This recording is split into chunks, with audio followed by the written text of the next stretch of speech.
Morning, friends. Very good morning, and warm welcome to Ahmedabad and CEPT University on this special training program on urban expansion through town planning scheme. And this is also a very special day today as we are embarking upon this journey, if entirely a capacity building focusing on the subject of urban planning and town planning. To take the proceeding, I would now like to invite Dr. Samir Sharma, Additional Secretary, Ministry of Housing and Urban Affairs. Dr. Sharma, please. I request Dr. Bimal Patel, President, CEPT University, to be on the dais. Sri Paresh Sharma, Chief Town Planner, Government of Gujarat, he is held up on the way because of some road blockage. He will be joining in the process. Mr. C.K. Koshy, Advisor, CEPT CRDF. Welcome. May I now request Dr. Patel to welcome Dr. Sharma with a CEPT stole and CEPT memento.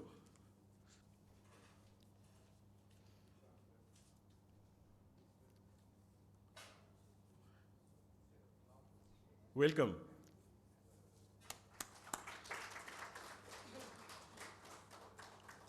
Thank you.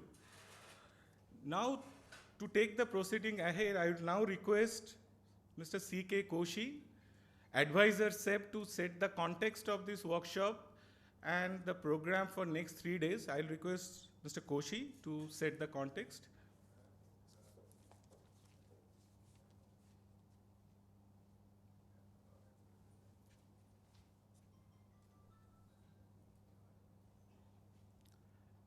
Dr. Samir Sharma, Additional Secretary, Ministry of Housing and Urban Affairs. Dr. Bimal Patel, President, CEPT University. My colleague, Professor Saswat Bandyopadhyay. Participants to this training program from across India, faculty and staff of CEPT University. 10 years ago, in 2008, the United Nations Population Fund reported an event that was to have a profound effect on the life of humankind in the world we live in. But it was an event that went unreported in the world press and ignored in the media. There was no passionate debates on TV channels, nor even a passing mention in the social media. UNFPA reported that in that year, 2008, the total population living in urban habitations exceeded the population living in rural areas. And thus, for the first time, the world quietly transformed itself and became urban. UNFPA reported, and I quote, "In 2008, the world reaches an invisible but momentous milestone. For the first time in history, more than half its human population, 3.3 billion people, will be living in urban areas. Many of the new urbanites will be poor.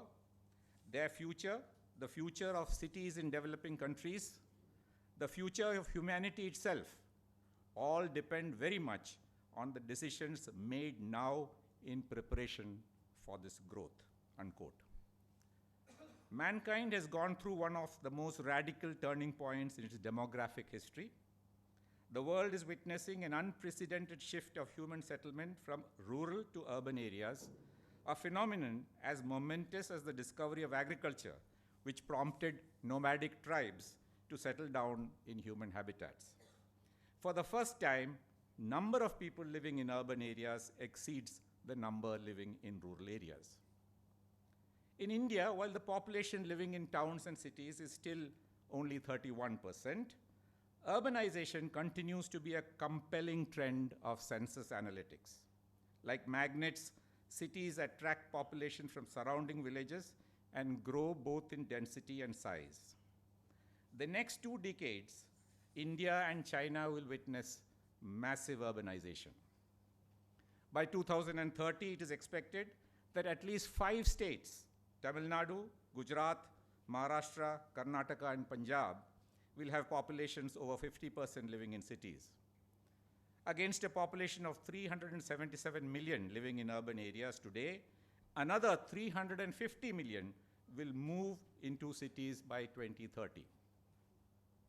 Economists are quick to point out that by 2030, cities will account for more than 70% of the GDP and generate more than 80% of its tax revenue. They reiterate the linkage between economic growth and urbanization and envision a future, a boom riding on and driven by urbanization. Urban planners, and that would probably include everyone here in this room today, are however less sanguine about the prospects of a shining urban India. A closer look at the exodus, abandoning villages and streaming into cities, reveals a very sobering and daunting challenge. As population in cities grow, delivery of public services is stretched to the breaking point. Water, sanitation, public transportation, quality of air, green public spaces are all under grave threat. Physical expansion in the periphery of cities is unplanned, creating chaotic urban sprawls. Sadly, it would appear that in India, urbanization is being achieved at the cost of sacrificing the quality of life. Responding to this massive challenge, the Government of India has launched a slew of missions, namely Smart Cities, Amrut, Swachh Bharat, Hriday, and so on, for the rejuvenation of urban India. And here I'm indeed delighted that we have with us today to launch this series of training programs, Dr. Samir Sharma, who can well be called the architect of these schemes and who has helped the policy response of the Government of India to the challenge of unplanned urbanization. Cities can absorb the additional population either by increasing density or by expanding at the peripheries. The real challenge before city governments is to manage this inevitable growth in both dimensions by intelligent planning. Planned peripheral expansion of cities through the mechanism of town planning schemes using the land pooling method obviates the need to resort to coercive and costly land acquisition and the inevitable litigation and delay that follows. Rather, it is an inclusive, democratic, voluntary exercise which involves dialogue and uses the participatory method to finalize the town planning schemes. In the process, the urban authority also gets ownership and access to land for common amenities, for building up a land bank, which it can monetize as and when required. Equally importantly, a grid of roads can be created in advance of the physical development, which is in itself a powerful tool for planned and orderly development of the earmarked area. It is against this background that the Ministry of Housing and Urban Affairs selected CEPT University to design a training module on town planning using the land pooling method as part of a national capacity building exercise to strengthen capabilities of urban development authorities. Gujarat is uniquely placed in that it has a long history of implementing town planning schemes using the land pooling method. The first such scheme was sanctioned as far back as 1925. And since then, the state government and the municipal corporations have successfully taken up over 1,000 such schemes and in the process refined and adapted the techniques to best advantage in managing urban expansion. For over half a century, CEPT University, located in Ahmedabad, has grown with access to this rich treasure trove of documented practice in this field. The module therefore reflects the ethos and draws from the learnings of implementing this policy. The training module being launched today is the result of an intensive collaborative effort among senior faculty of CEPT University in consultation with subject experts and those with hands-on practical experience of implementing town planning schemes. We are grateful to the Ministry of Housing and Urban Affairs for reposing faith in CEPT University and inviting us to partner the Government of India in this heroic task of transforming urban India. In conclusion, May I take this opportunity to welcome the participants to the program who have come from the length and breadth of the country.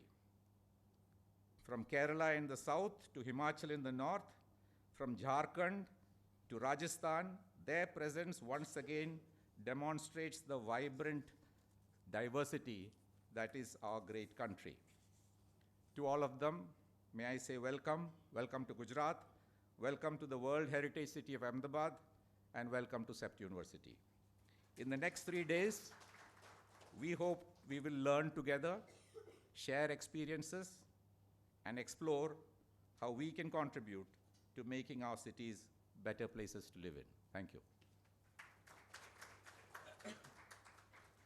Thank you, Mr. Koshy, for beautifully setting the context this morning.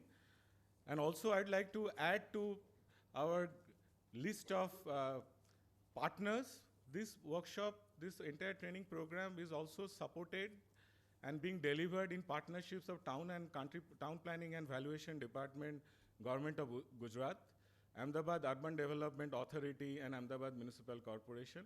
I welcome all our partner organizations to this morning's workshop. Now, may I request Dr. Bimal Patel, President, CEPT University, to deliver the welcome address. Dr. Patel.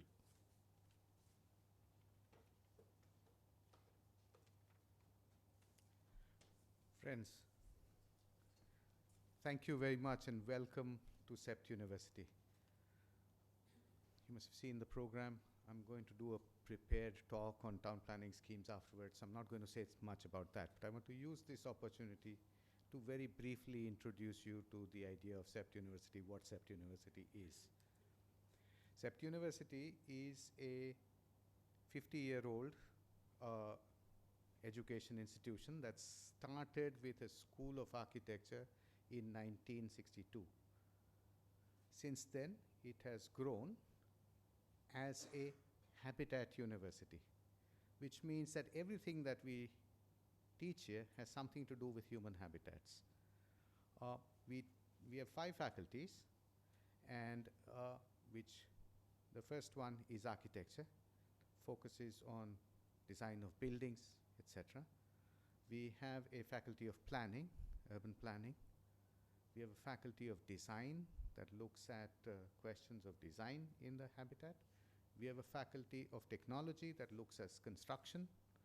And finally, we have a faculty of management that looks at the supremely important task of managing the building and operations of human habitats. So we are a sort of a university that's habitat focused and looking at all the various dimensions of construction, design, planning, management of human habitats. As an educational institution, we train professionals. We are not that much an academic institution. We train people who are going to go out there and be professionals. People who are going to have to take decisions in the face of uncertainty. We are not a social science school or an academic school which is primarily focused on generating new knowledge, though generating new knowledge is very much the work of professionals. We always do it with the task of how do you apply this? What do you do with this? So we are a profession-focused university. We are also a university that since 50 years is a unique collaboration between academics and professionals, and particularly in the last 20 years or so, a collaboration with government. So that we are, if you come to CEPT campus, you will find people teaching here who are adjunct faculty members or visiting faculty members who, when they return back to their workplace, will be in government. Maybe they are a planning officer somewhere. Or we also have people who are professionals actively engaged in their work as architects or planners, etc., in their own offices. And of course, we have full-time academics who are holding the place together. So it's this terrific combination of people coming from professions, coming from government, and coming from academics who come together to run professional programs. As an institution, we are a private institution and enjoy a tremendous, fantastic support of Ahmedabad's business community. The people who sponsor our university have been for very long civic leaders in the best Ahmedabad traditions. So the person who was the first chairman of our board, Kasturbai Lalbhai, was also the person who, along with Dr. Vikram Sarabhai, set up number of other institutions. And I should also say that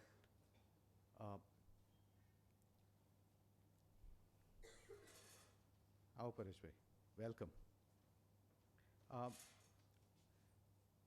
Kasturbai was also the person who worked along with Gandhiji to work on the project of getting freedom for India and was one of his earliest supporters in the city. So we are a professional organization which is a collaborative, all sorts of people who come together to run this institution, also supported by the business community of Ahmedabad. We are hoping over the next few years to ramp up our training programs and capacity building programs such as the one we are going to start today. And I'm really very happy and thankful to the Ministry of Housing and Urban Affairs for choosing us as the place from where to deliver these programs. I'm particularly thankful to Dr. Samir Sharma. This program would not have gone on without his initiative. He is an officer who has himself has a domain expertise in the areas that we are talking about, and this is one key reason why this has perhaps happened. Accident it might be, but thank you very much, Dr. Sharma. So with that, let me just stop, and I will now request you to. Thank you, Dr. Patel. A round of applause for you for explaining the journey of CEPT University and the anchor role that it's playing in the area of habitat. May I now request Dr. Patel to welcome Sri Paresh Sharma, Chief Town Planner, Government of Gujarat, who is also our partner organization in rolling out this program. On behalf of university, welcome. As Koshy sir pointed out, that this is a unique partnership between an academic university, state town planning department, local bodies of municipal corporation and urban development authority, so that the experience of participating in this training program become much more holistic, beyond classroom, a mix of practitioner, government officials and academicians coming together, sharing this experience of town planning and related experiences in Gujarat. To say a few words, I would now request Paresh bhai to come on and share his thoughts in this inaugural occasion. Paresh bhai, I know it's...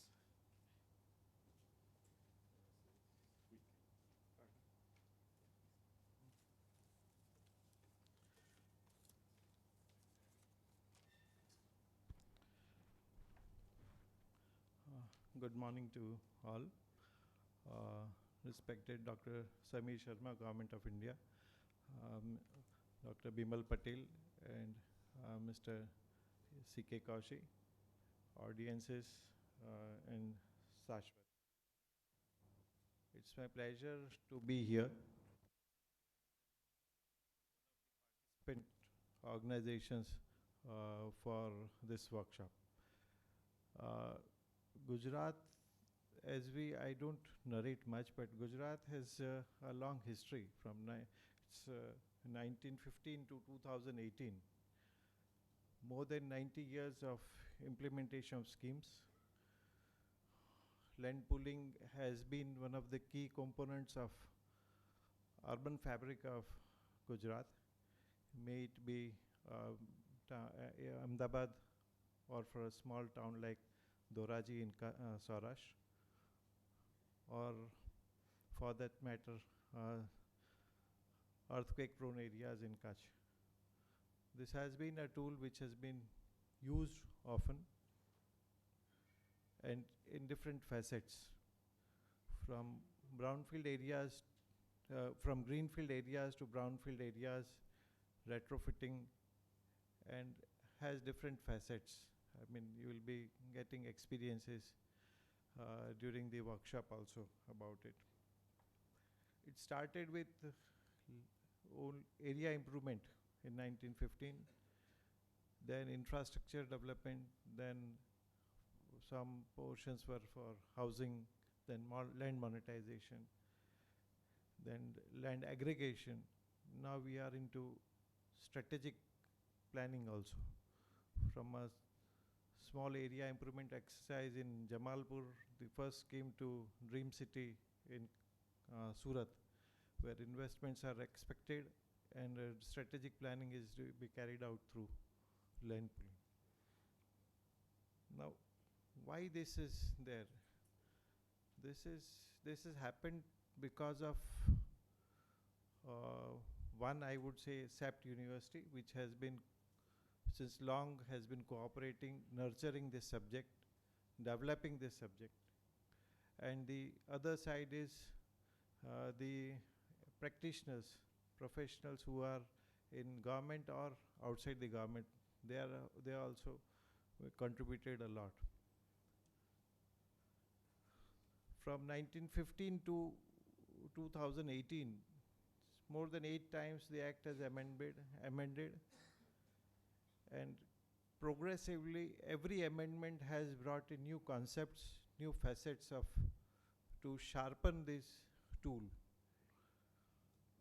Much more than that, from a small unit of 20 to 30 planners which we had in department, and perhaps I don't have the figures, but equivalent would be in the private practicing field.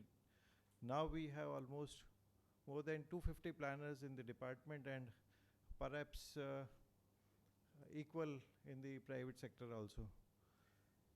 Now, this is where this workshop will make a difference. Capacity building is the key to success of land pooling. I mean, it's not just the table work exercise which will make it happen. Either it is making of TP schemes, or for that matter, taking decisions by as a quasi-judicial officer, or for that matter implementation. Every aspect of it requires different sets of skills, and those skills have to be sharpened over a period of time. Like my experience of 32 years working in the department you cannot have one set of skills which can be applied to different parts of Gujarat at least, and that you deal with socio-economic conditions, the traditional aspects of it. That's where one set of skills won't work. You need to develop their own indigenous set of skills. Maybe I mean, during the process we can have a deliberation and discussion during the workshops also. Now, I mean, it's not needless to say what achievements we had. I mean, 90% of Ahmedabad or Surat, for that matter, all bigger towns, these schemes are successful. But smaller towns, Gujarat also has some trouble. I mean, it's not that we are successful everywhere. Small towns like A class or B class nagarpalikas, or even smaller, those nagarpalikas, in spite of having their, it would be good to bring a notice. A small nagarpalika like MoHUA in Saurashtra, they had their own mechanism in spite of not having TP schemes or land pooling. Through a law, they used to contribute. Bhavnagar district at least used to contribute for the land for the purpose of infrastructure without a law also. Now that's where the Gujarat has the tradition of cooperation for infrastructure, where TP schemes are primarily successful through cooperation, or for that matter opportunities, and the key to success is through cooperation also. But these things cannot be learnt in one day. Maybe this workshop will bring in different scenarios wherein how we can deal with this subject.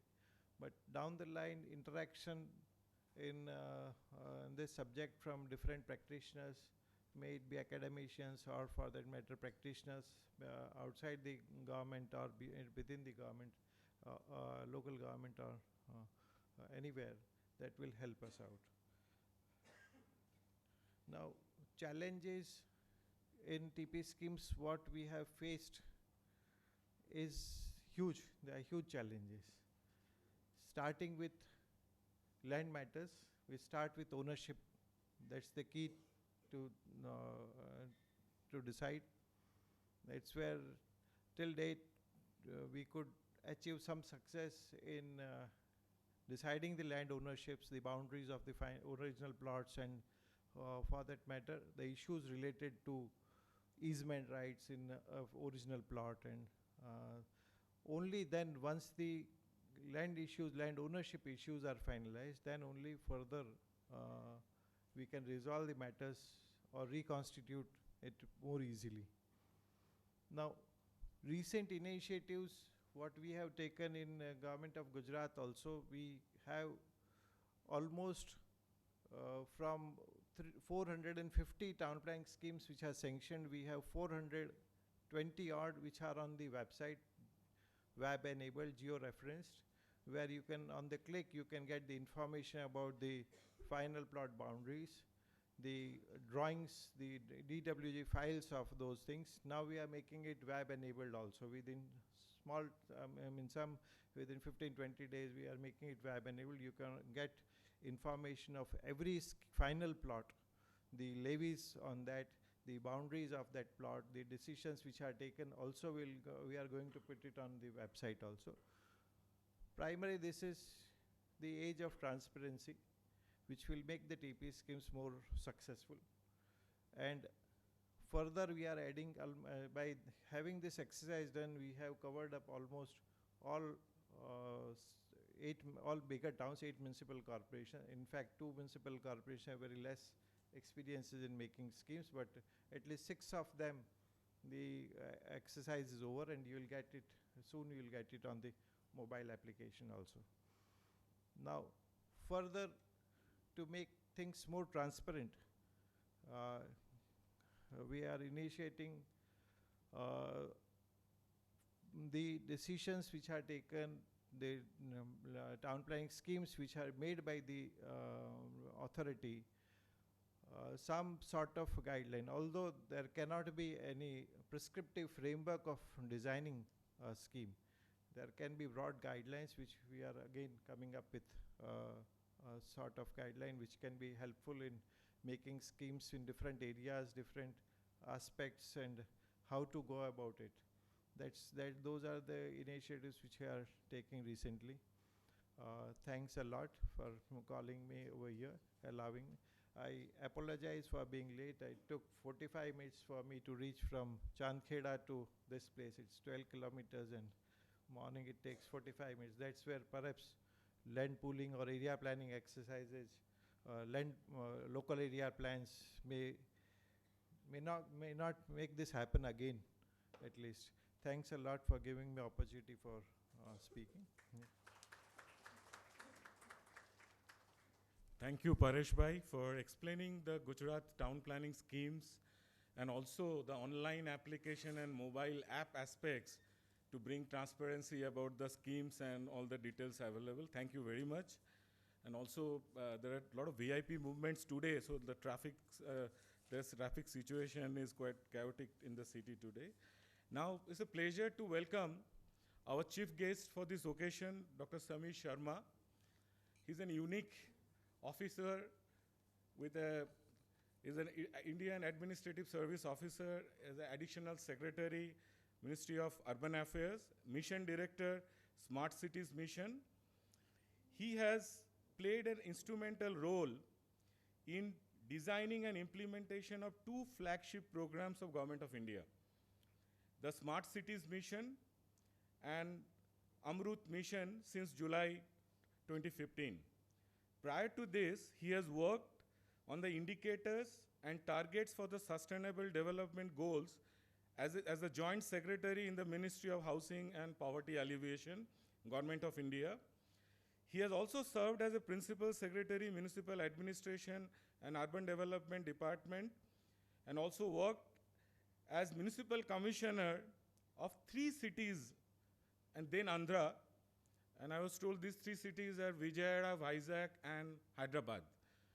So he has won more than 7 awards and appreciation, including President's Award for Best State in Promotion of Community Organization in Slums in 2014. He has published widely, including more than academic papers, has contributed several articles to many widely read newspapers in areas related to metropolitan development, finance, resource mobilization, and governance. He has written a book, Hourglass Management Paradigm Pathway to Excellence in Leadership in 2015, and very recently another book, Smart Cities Unbundled, which is in 2018. He has also contributed chapters in 3 books to unrelated issues. Dr. Sharma is a keen researcher and has published more than 12 research papers on spatial economics applied to urban areas, social capital, metropolitan development. He has also taught courses on spatial structure and statistics for urban planners, or to postgraduate students of University of Cincinnati. Furthermore, he was trained by the World Bank in designing performance-based monitoring and evaluation system, and also the Result Framework Development, RFD. He has a PhD in Metropolitan Development from University of Cincinnati. Welcome, Dr. Sharma, for the inaugural address.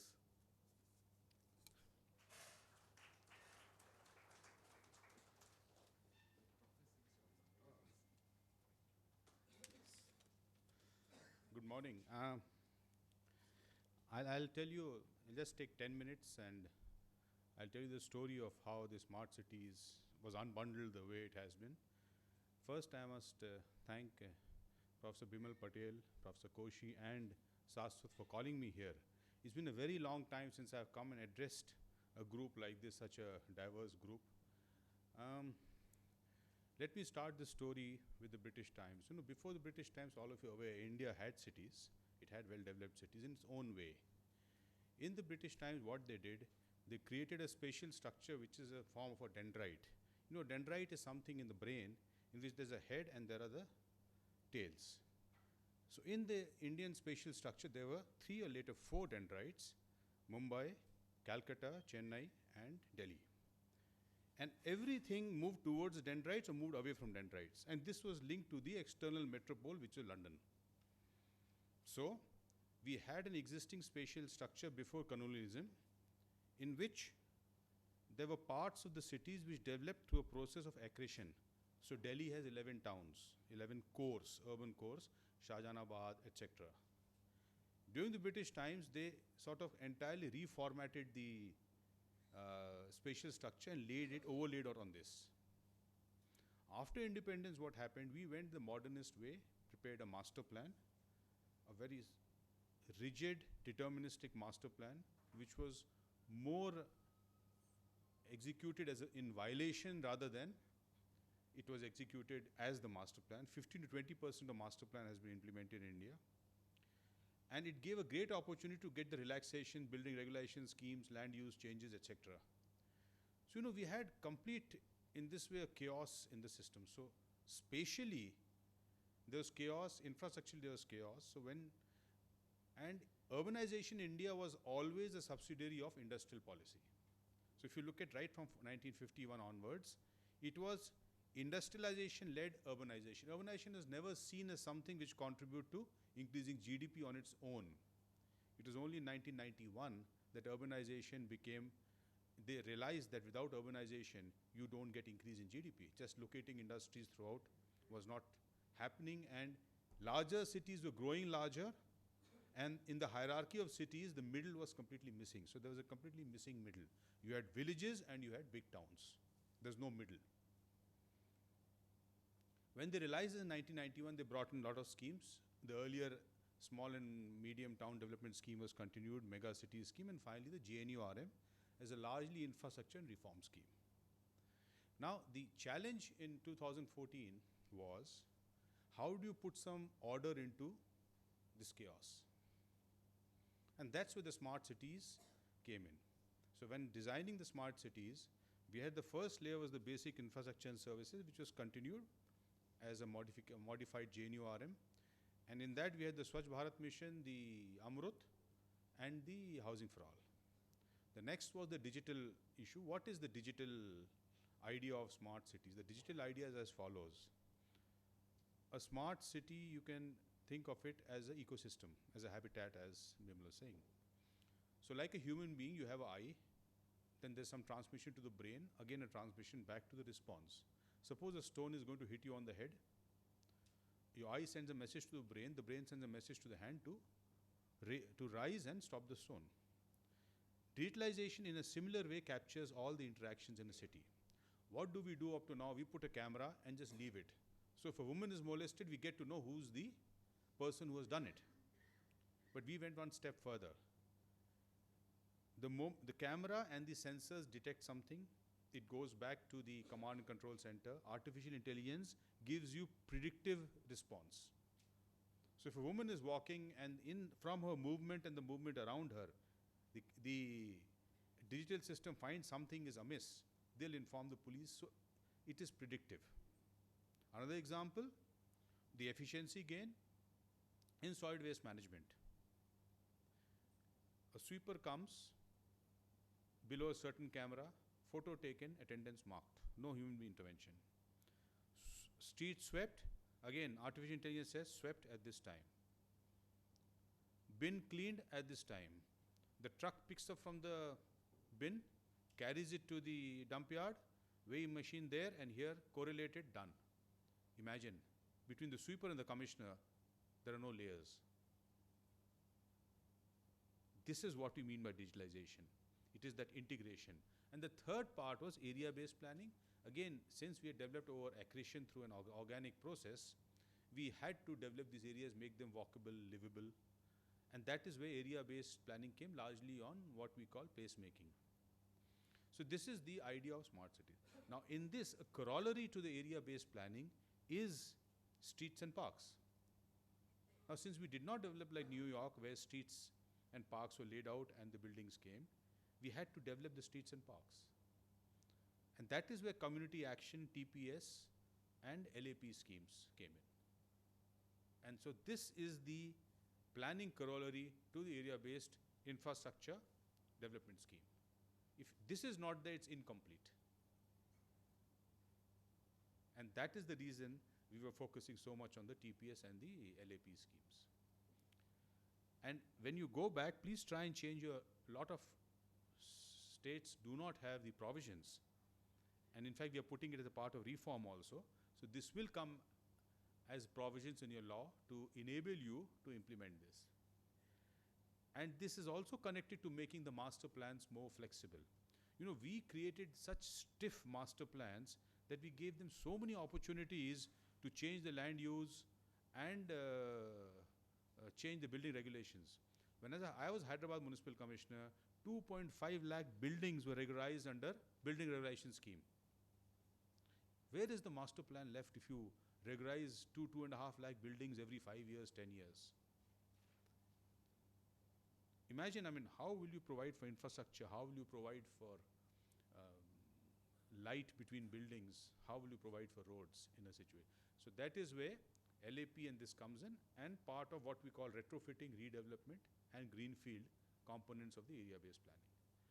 And once again, I wish all of you go back much empowered and at least much more inspired.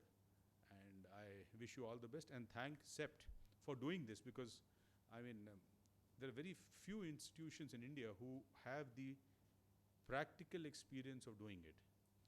And I have been told that there's overwhelming response to this, and they've got 35 participants from 10 states, and they'll be repeating these courses again.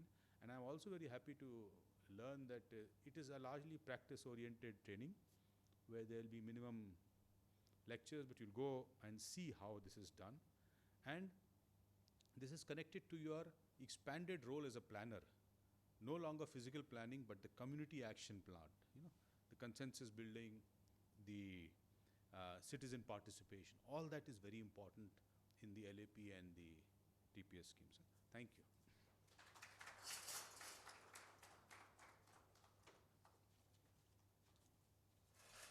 Thank you, Dr. Sharma, for your inaugural address and setting the context of smart cities and linkages between town planning scheme and those areas, how to strengthen these schemes in this process.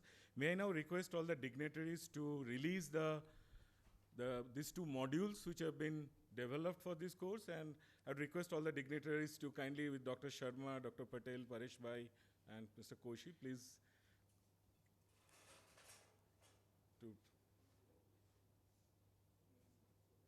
Yeah, the books are up. Yes, thank you. These are two training modules, one town planning scheme, another with local area plan. With this, our inaugural session ends with, I would like to thank Dr. Sharma, also Paresh Bhai, Dr. Bimal Patel, and Mr. Koshy for their presence in the inaugural address. Now, I would like to request Dr. Bimal Patel for his presentation on managing urban expansion, the promise of Gujarat's town planning schemes. As you know, a brief introduction about him. Dr. Bimal Patel is an architect, urban planner, and academic. As president of CEPT University, he heads a leading habitat-focused education and research institution. As director, SCP Design, Planning and Management, he heads a highly reputed professional firm. He founded Environmental Planning Collaborative, a pioneering non-profit research and advocacy organization. Dr. Patel is also chairman of the Board of Governors of School of Planning Architecture, Bhopal.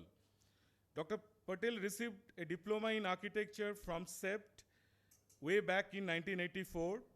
He received a dual master's in city planning and architecture and a doctorate in city and regional planning from University of California, Berkeley in 1995. Dr. Patel is deeply engaged in making architecture, urban design, and planning in India more relevant and effective.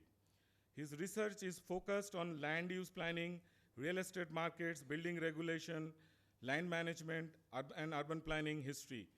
Dr. Patel's work has received many national and international awards. May I now request Dr. Patel for his presentation. Dr. Patel. And we request delegates to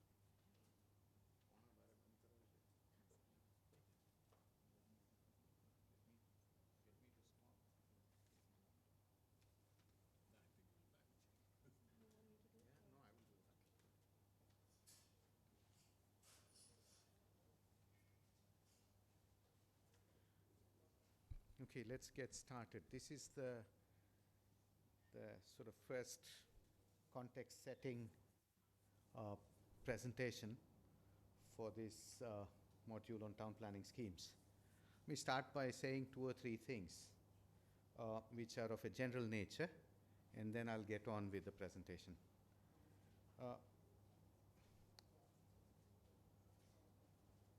First of all, please understand, as you try to, and I'm addressing primarily the people who are in the module, the people who have come from other states and want to learn about town planning schemes of Gujarat. Please remember one thing. Town planning schemes are not perfect. As you go through the presentations, you will find there's this problem, that problem, that. I think it's important to start off by, remember, they are not perfect. A lot of people will point out faults to me. When I ask a simple question, show me something better. It's not perfect, but I'd like to say, keep in mind all the time, when you see some fault, keep in mind one thing. Do we have another better method? The reason why some of us here are very enthusiastic about town planning schemes, even though they are not perfect, is that amongst all the imperfect ones, this is perhaps the best. That's one thing to keep in mind. Second thing, I want to say something about my presentation itself. See, doing town planning schemes requires great expertise.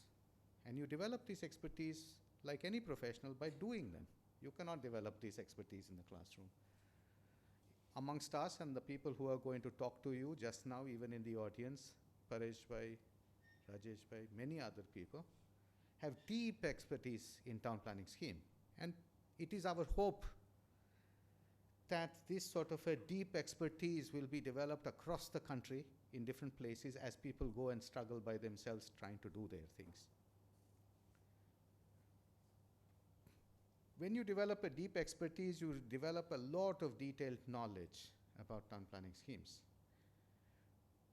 But also remember that if town planning schemes have to be successful, it's not just this expertise, but the support and understanding of lot of people, including other policymakers, administrators, politicians, local people. All of this will be necessary to make town planning schemes successful. It's not possible if you are just your expertise will not dazzle anybody into making town planning schemes successful. So you will have to explain town planning schemes to simple people. And my presentation today is that sort of presentation which is used to explain the concepts in a very basic way to lay people. Mine is not an expert presentation. You will have expert presentations afterwards. There are people who are really, really deeply and even more expert than I am in the subject.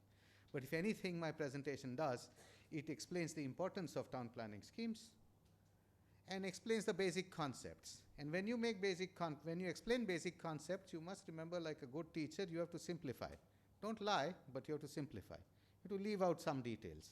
If you leave out details, then only you can explain. So my presentation you might see, of course, as an introduction, but you might also see as how do you present. At the end of 2 days, you will know a lot more details. Then you will see how much mine is simplified. Okay, so please look at it that way. That's the intention. Okay, so with that, let me just start with this presentation. What am I supposed to do? That's, yeah. Okay, I think this has already been said. India is urbanizing. Koshy sir put it really well. More and more people are living in towns and cities. Don't need to labor that point more. One important thing that everybody forgets is that we are not only just urbanizing, we are becoming more prosperous. And as we become prosperous, what happens? We consume more and more of everything. First we consume more food, then more entertainment, more travel, more everything. But we also consume more floor space. So it's not only that the cities are under stress because there are more people going to live there, but also those people are going to consume more. So there's a sort of an exponential increase in the demand for floor space in cities. As a consequence, more and more floor space is being added to Indian cities. Now, this is something that I keep reminding planners. Remember, in cities, land does not matter. You cannot live in a village, you can live just if you have some land, you build a hut and you live. But in a city, you need floor space. More and more floor space is being added to cities. This has much significance. If you keep it in mind, you will remember later on. Well, anyways, this demand for more floor space is leading to expansion of cities in the periphery, as Koshy Saab said. and redevelopment of already built up areas in towns and cities. The center city areas, which were low density, are being turned into higher density areas. Peripheral expansion of cities and in-city, inner-city redevelopment both need to be well managed. Today we will focus on peripheral expansion. We're not talking of center of city. Center of city, there is another module and another topic. We talk about that later. We need to manage this well, but what does well-managed expansion mean? And how can it be well managed in India? That's the question. Now, what happened in America, this, that is one story, but how can we do it here? So let's look at peripheral expansion. The land cover of Indian cities will at least double or triple over the next 3 to 4 decades. And I'm saying double or triple because it is an exponential expansion in demand. Here's a simple image. Do we have a pointer here? Yeah, that's it. You can see here, Ahmedabad is just now somewhere in between these two in 2017. So this is 2011, 2021. We are approximately 300 square kilometers. And by 2031, we will be 150 square kilometers more of urban footprint. I'm not talking jurisdictions. Jurisdictions don't matter. I mean, they matter, but I'm not talking of that. I'm talking of what the footprint is. So cities are going to spread out like ink blots. If you go to this site, on this site on urban expansion, Atlas of Urban Expansion, that's a site here, you will find wonderful animations of how cities the world over have grown. It's not just Indian cities, but everybody, Nairobi, Paris, Mumbai, Moscow, everybody is exponentially spreading out like. Just go to that site, Atlas of Urban Expansion, and then just see it. It's nice, 1 or 2 films, and it will stay in your head forever. So what is important to ensure when cities expand out into the periphery? What is important to manage? And I'd like to state the following. Nothing is more important than ensuring that as a city expands, while it is expanding, land is set aside for a robust network of streets. It's a robust network of streets. If you have to set aside land for that. Nothing is more important than that. You know, don't even have to make the streets. Infrastructure can be put afterward. Public transport can come afterwards. When India becomes richer, when your states become richer, when the city becomes richer, all of this costs money. Everything can come afterwards. But getting land for streets afterwards, that's the only difficult problem. That you will be very, very difficult to get in the future. Okay? And many of us know this quite well. I don't need to labor this. So what's important? Get the land. All the rest can happen later on. And I'd like to say that this is the trick that European and American cities pulled off brilliantly in the 19th century.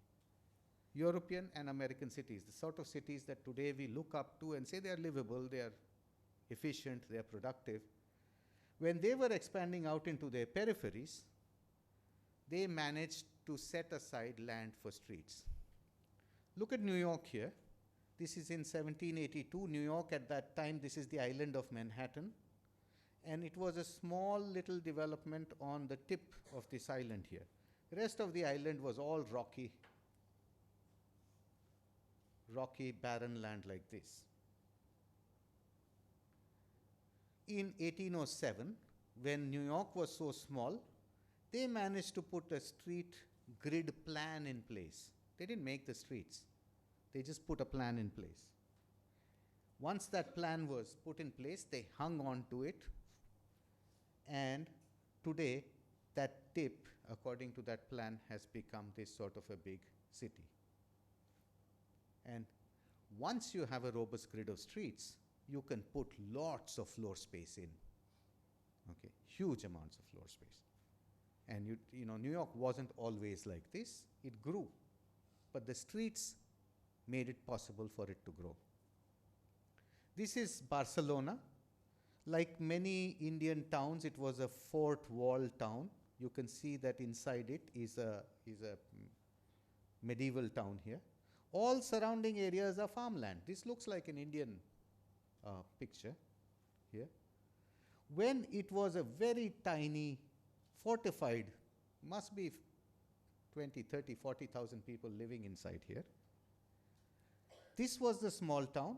They made a plan that was 9 times bigger. They were crazy. When was it going to fill up so much? But they made a plan like this. Finally passed 1959.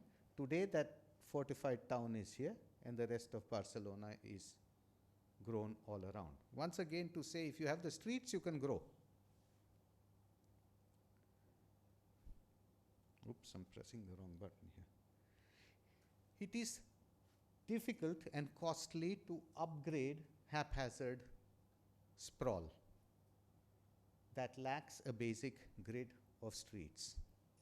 If your city grows like this, a haphazard sprawl coming out on all sides like this, like an African city, the previous one was a Latin American city, then to put in streets into something like this is more or less impossible. And to add more floor space here is very difficult. So you'll never be able to add more floor space here and never be able to turn this into a efficient, productive, modern city. Look at that sprawl. It's impossible to manage sprawl once that sort of growth has happened. Unfortunately, Indian cities appear to be headed in that direction, the direction of Latin American and African cities. Here, and I'm not trying to point fingers here. I'm just saying this is our problem. This is not.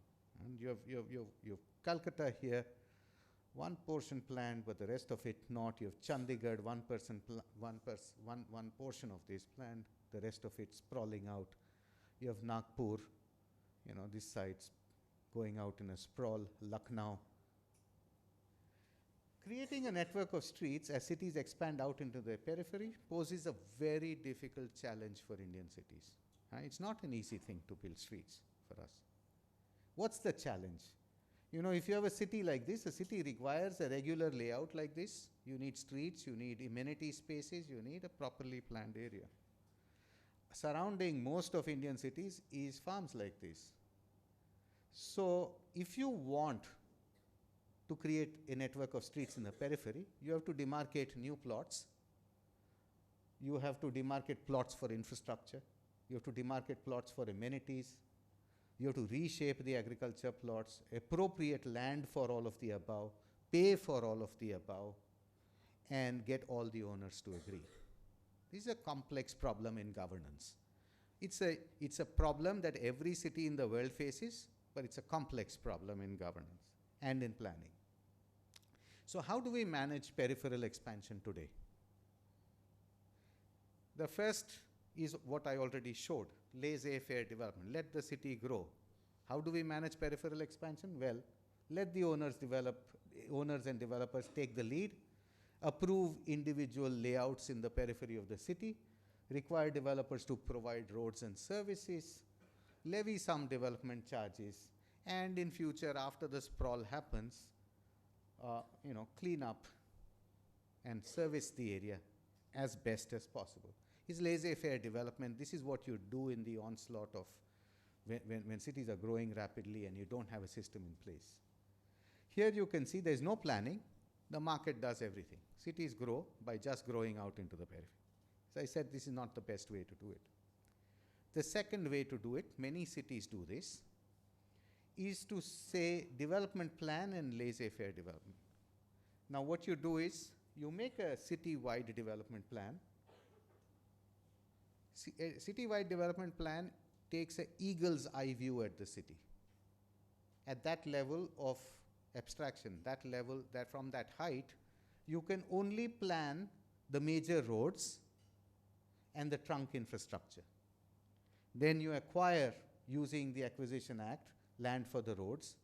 Then you build the major roads using government money, approve individual layouts, and then in the center, infill is all laissez-faire development. So you have the trunk infrastructure and laissez-faire development. So this is a little better. Some features are planned, the market prevails elsewhere. Little better, but not the best. There is yet another method where you do land acquisition, large-scale land acquisition. Gandhinagar was built like this. Here is Gandhinagar. It was all farmland in the periphery of Ahmedabad. They went out there, acquired that much land, planned a brand new city like Chandigarh or Gandhinagar. Then they built all the infrastructure. Of course, this is extremely costly, and as all of you know, a practically impossible task at this point of time. But a lot of this got done at one point. So you get here, no markets, everything is planned. So this is perhaps also a not workable system. Today, a lot of states, including Gujarat, are experimenting with this idea of private township, perhaps where you let the, instead of the government going and acquiring the land, the developer goes out and buys as much as he can, assembles the land, and then the developer is given some regulatory support by rezoning the land, and some levies are extracted, and the developer plans and builds the development, and developer sells the plot. Here the planning function is internalized by developers. It's extremely costly, does not serve the needs of everybody, serves the needs of a few people. So these are these four methods, and this is a sort of abstraction, though there might be variations, but these are these four types. But what we have gathered to learn about is this fifth method which Gujarat uses, which is called the Development Plan Town Planning Scheme method. Now, it's not a Gujarati method. That I'll show you in the end. There's nothing Gujarati about it. If anything, it's a Maharashtra method, because it was developed first in Pune and administered out of Pune. Gujarat just continued using it. Good fortune, but that's why we say this method is used here. This is an interesting, relatively well-functioning method. It's referred to as land pooling, land reconstitution. These are ways we call it. You will notice that in the country, many other places people claim to be doing land pooling. What we are going to talk about here is the Gujarat method, the one that is in use extensively. As you will see the lectures later on, we'll talk about the Gujarat method. We focus on that because that is a working method. That's not a system that is being tried out. It's a system that is functioning. It's enshrined in the Town Planning and Urban Development Act. It's a state act. Later on, people will explain in detail aspects of this act. There is Rajesh Bhai, who is deeply conversant with this whole act, every clause. Let me just say that it's a state act at this point, and it was invented, this method was invented by the British, first used in 1925, improved continuously, tested in court. It's nothing Gujarati about it. So please, if you're hesitating to borrow it because it is Gujarati, please have no such reasons. We got it from the Brits and Maharashtra, and I'll show you later, they got it from even older methods. Okay. What you must remember is that there is no land acquisition involved here, and yet land is appropriated. Difference between the words, keep in mind, appropriation, acquisition. You could use another word instead of appropriation, but acquisition, we don't acquire land, we appropriate land. Rajesh Bhai has a slightly different version about it. He'll tell you this later on. So what does the TPC process look like? It's a two-step process. You first make a city-wide development plan. Eagle's eye view of the city. You identify areas for urban growth, which of the agriculture areas you are going to grow in, and you define city-level infrastructure. And then you make many tiny town planning schemes, basically to implement the provisions of the development plan. So here is step one. This is the development plan of Ahmedabad in 2002. You can see here, at this eagle's eye view level, you can't do micro planning. You just plan major features like all these major roads and this big ring road around, and sort of take a very, very structural view of the city. I'm just bringing it closer. You can see here roads are defined. This place here, this distance here is 20 kilometers, so you can't see much at this point. When this plan was made, Ahmedabad was existing. The footprint of Ahmedabad was more or less that size. All this new area was agricultural land which was opened up for urbanization, which was in anticipation, saying that city is going to grow, let's open up area. And when you're opening up area, let me say one thing, open up more, don't open up less. You'll cause more problems by opening up less and fewer problems by opening up more. Both will be problematic. And remember, you can never open up the perfect amount because you don't know the future. Okay? And that's something to keep constantly in mind. All of us planners who believe that you can know the future by projecting populations, that's the silliest thing I've ever heard, because you don't know the future essentially. Even if you can project the population, you don't know how rich people are going to be. And that's the second thing you must keep in mind. Anyways, that whole area was opened up for urbanization, and this is a mosaic of town planning schemes that was initially planned, saying that, okay, this 100 square kilometer area that we are opening up, let's slowly do the planning, micro planning in these small patches. I want to talk about this one small area here to explain the town planning scheme. But before I do that, I need to use a simplified example. And perhaps you will use such simplified examples to explain town planning scheme to other people, because it can be confusing for lay people. And I'm doing this for just more to say, how do you explain to a lay person what a town planning scheme is? And this is what it is. Imagine that there are 7 friends who have bought in the periphery of the city 7 agricultural plots, contiguous next to each other, and that's the last road of the city, and they have bought this agricultural land here. You can say their names are here, Ajay Bhai, Harish Bhai, they're all Gujaratis, so they are called Bhai, Bhai, Bhai, Bhai. And the plots are all of different size, and totally the plots amount to 16,000 square meters here. And then they decide that they want to build a small colony here, and because this colony is to be serviced, they call a planner, first they called an architect in, and they say, can you make a layout for us? So in comes the architect and says, here I'm going to give you a garden right in front, 2 gardens, it'll be very nice in the entrance, look very good. We'll put a road in the middle here so that everybody's plot has access, and we'll need some service area, perhaps for some sewage treatment plant or something like that. We'll put it at the back, and that'll be here. And guess what? All of this uses up 4,000 square meters of land, which conveniently happens to be 25% of the total area.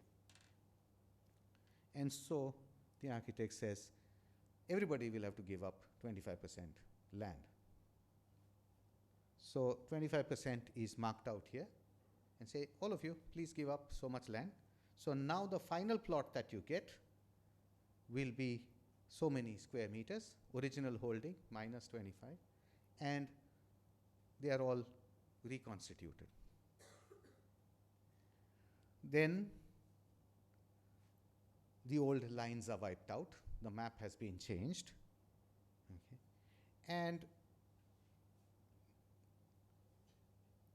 the architect works out that to build a garden, build a road, build the sewage treatment plant, you have 3 lakh rupees cost, and according to your land holding, the cost is distributed across everybody. Okay, this is simple. And says, okay. Now, if life were so easy, everything would work in the world. Life is not so easy. Actually, as soon as you do some planning, you create unequal distribution of costs and benefits. It doesn't seem like, but all the people will themselves see it very clearly. This fellow will come and say, how come my plot is next to the sewage treatment plant and not next to the garden? This is not going to work. I need to be next to the garden. Of course, this fellow will also have something to complain about. He'll say, I might be next to the garden, but my plot originally was next to the road and therefore a costlier plot. And therefore, why are you taking 25% from me also? Why is everybody getting? You know, if you want to find reasons to fight, and they will, people will fight. And they will find all these problems. As soon as these problems arise, there is a big fight. The plan doesn't get implemented. And Dr. Samir Sharma talked about the problems of master planning in India. If you look at it in a nutshell, these are the problems. Because what we are doing is distributing costs and benefits unequally, and then we are hoping that everybody will actually just agree out of public-spirited nature of theirs. But human beings are human beings. During wars, they will show great public-spiritedness, but during normal times, they will look after their own interests. So if you want this plan to work, you got to do something more. You have to find some way of addressing this issue of unequal costs and benefits. At least something you have to tell the people that this is what I have done. It might not be perfect, but something you have to tell them. And so the architect is thrown out of the picture, and in comes a Gujarati planner. Okay. And he says, okay, now I'm going to take this process further. And he says, okay, let me first write down the original plot value here. What was everybody's original plot value before you started this whole planning scheme? Okay.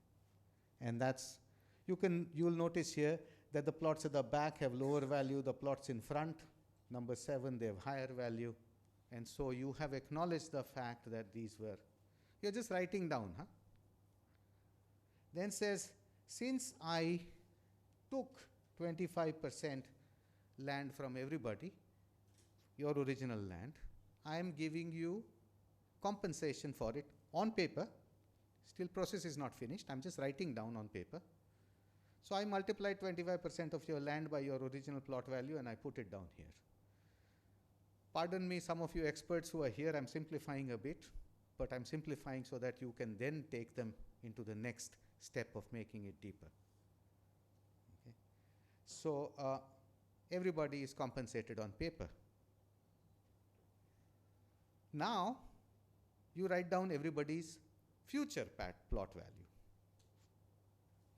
And you can see here, okay, that the planner sits down and says, I'm going to do a valuation. I'm going to write down the future plot value. And you can see the guys next to the garden, their future plot value has increased more than the guy next to the sewage treatment plant, in principle. Okay. So you have now, in some ways, acknowledged the fact that in the future, because of certain features of my planning, your plot has more value in future, this fellow's has less. Now at this point, somebody can ask me, how do you ever know the value of future value of land? Even if you found the right indicators, how do you ever know the future value of land? And of course, I just told you, the future is uncertain. Nobody can know the future value of land. But you know, here is a very important point that comes up, that comes from behavioral psychology that all human beings have. Actually, nobody is interested in the real future value.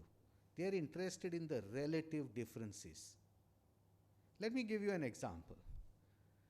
You know, at the end of the month, when you get an increment, when somebody gets an increment, maybe you are in an organization where people are getting, you are the person who is informing who has got what.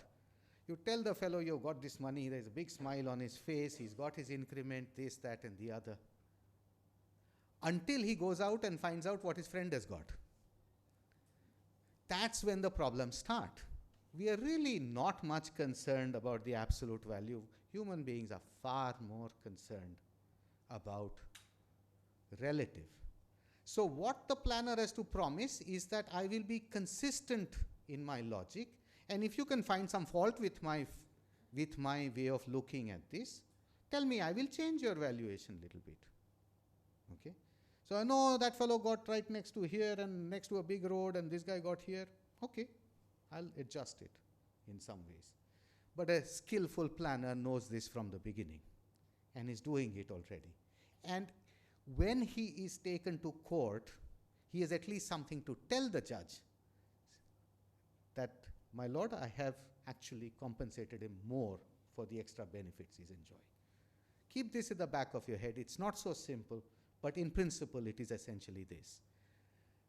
This column is essentially meant to address the unequal distribution of costs or benefits. The cost is done in the previous one. Even here, you can adjust the cost.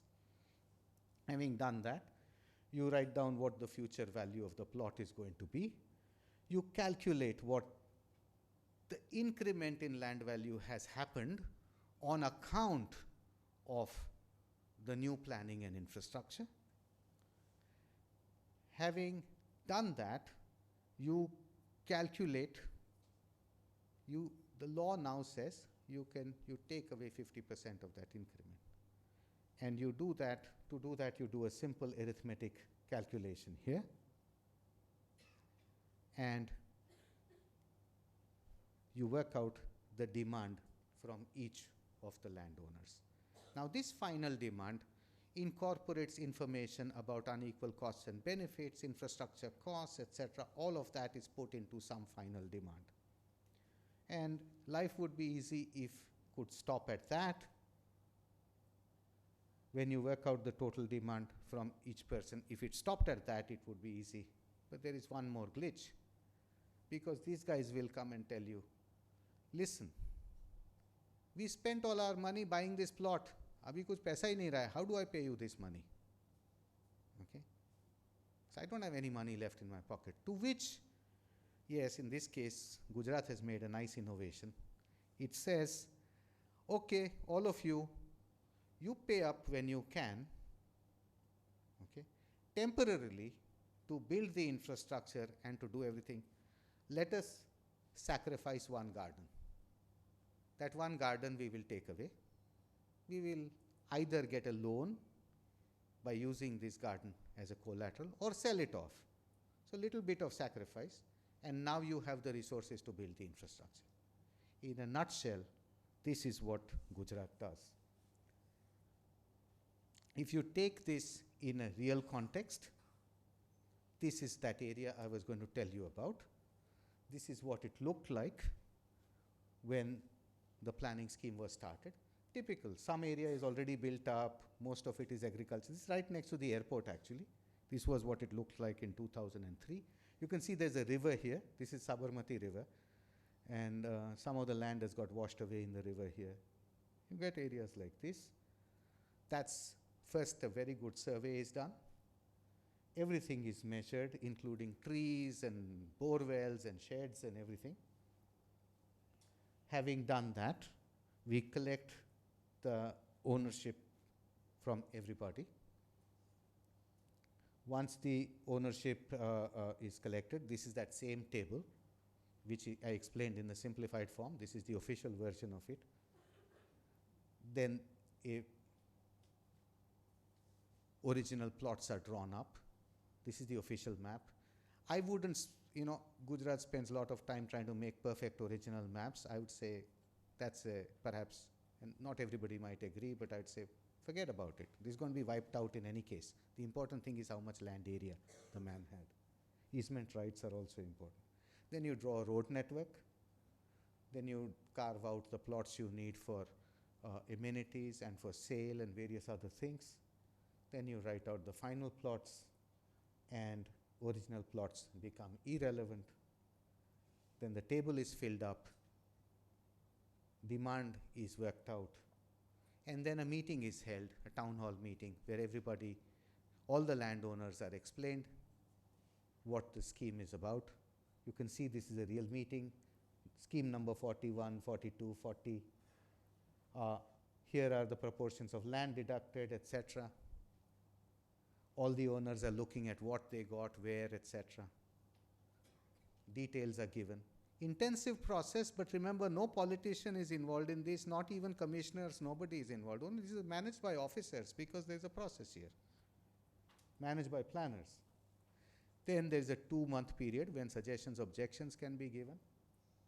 Then the planner has a chance to rejig the scheme as necessary, because based on objection suggestions. Then the town planning scheme is now sent to the state government, because you need a higher adjudicating authority, because now the planning authority, which is usually the city, the municipal corporation, becomes a party to the plan, because you're going to take away some land for roads. So now disputes between you and the landowner have to be solved by somebody higher. Having done that, at that stage already the city has a right to start building infrastructure and appropriate the roads. After that, there is a long drawn process where a quasi-judicial officer is appointed to adjudicate. Many hearings, long process, lots of improvements can be done to this, as you will be told.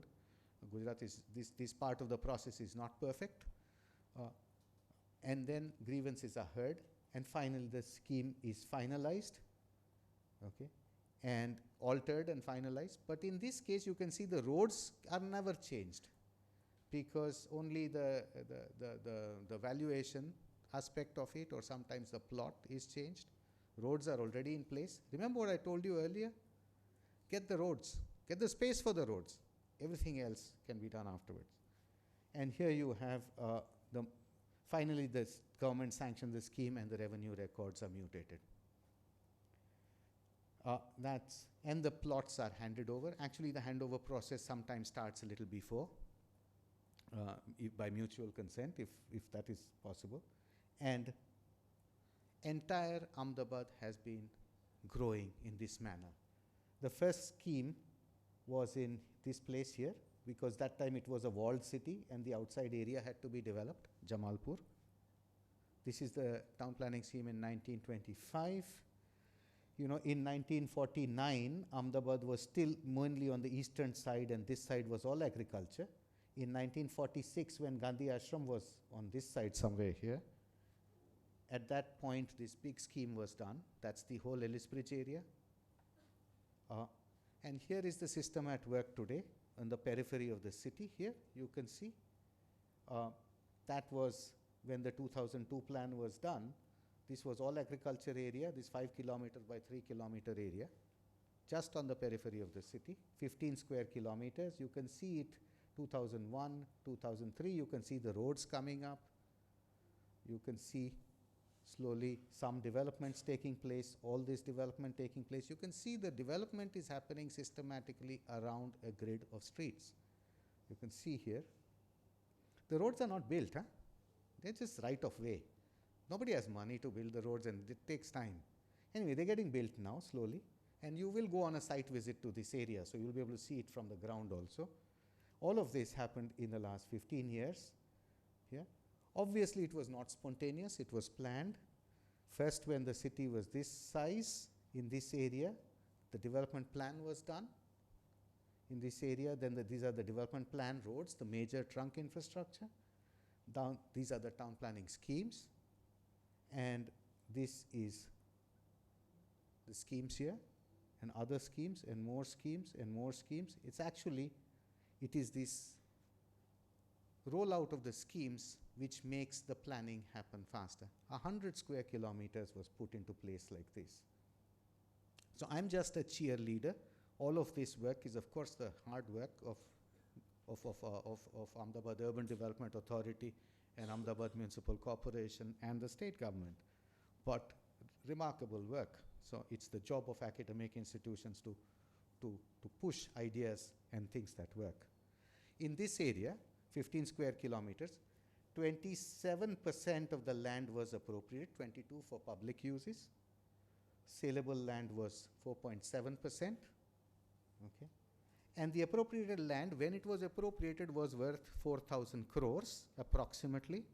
And these are just rough numbers, but it was worth itna land appropriate kar diya paise dene without giving any money at all. So that is the brilliance of it. Today, the saleable land is worth 3,500 crores. Okay. So forget about your roads, etc. So this is the resources for building the infrastructure. Why does the mechanism work? Because it is perceived to be fair. just one quick example. In an agriculture area like this, if you mark out a road like this and tell the fellow that I'm going to acquire your land, then this landowner is going to say, why should I give up? My neighbor is going to get all the land appreciation. Why should I give up my land? Right? And we try to do this. Master planning tries to do this. And he's right. We try to use acquisition. We should not use acquisition. Instead, what this method says is, think of this as a room, one room, in which there are all these farmers or landowners. If you tell, it's crowded, you want to create a space in the middle. If you tell this fellow, get out of the room, he'll shout, he'll be angry. Instead, what the town planning scheme method does is it moves everybody back and creates some space in the middle. Now nobody has to leave the room, everybody loses a little bit. So this is a principle. Use something like this to explain to lay people when you do it. This works quite well. This mechanism works because it has a single enabling legislation. It is technical and legal simultaneously. It has a well-defined structure that nonetheless has ample space for exercise of professional judgment, and you will have to exercise professional judgment.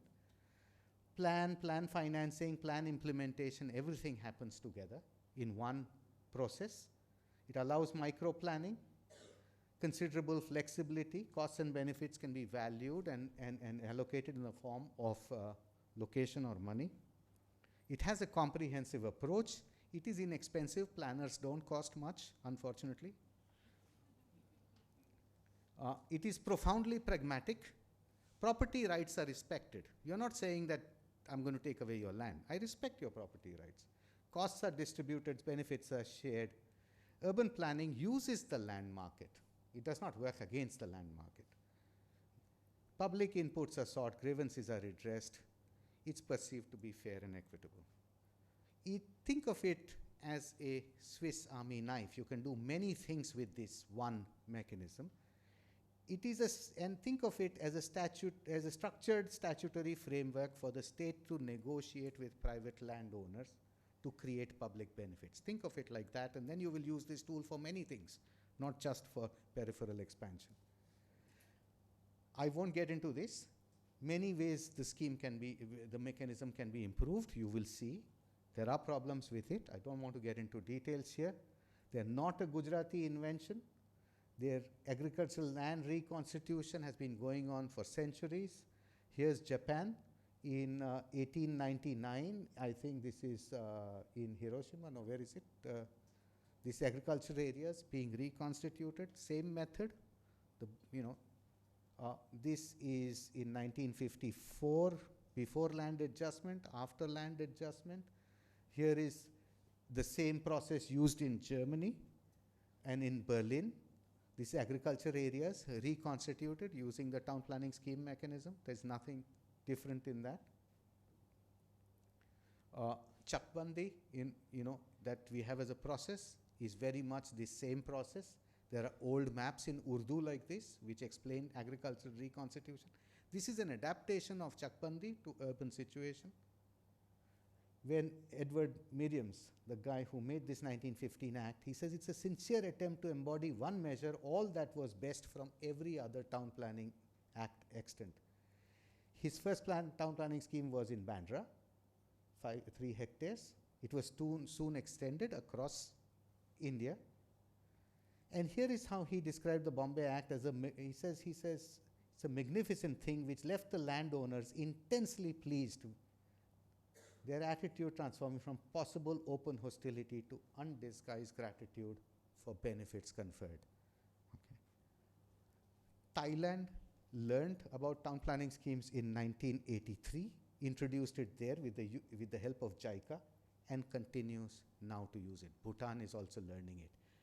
This is what makes us believe that states who might find it difficult in the beginning will be able to adopt it soon.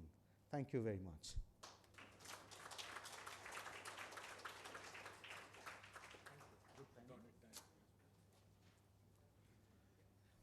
Let me just, I Dr. Sharma, and we are going to head out, but I hope to meet all of you at the end of this, and I wish everybody and the instructors a good process of learning. Thank you very much. Once again, thank you, Dr. Patel, and he will be back again on day 3 for a more interactive session. I would also like to thank all our dignitaries, Dr. Samir Sharma, Paresh Bhai, and CK Koshy, for your time and presence here. Thank you once again. We break for tea for 20 minutes from now.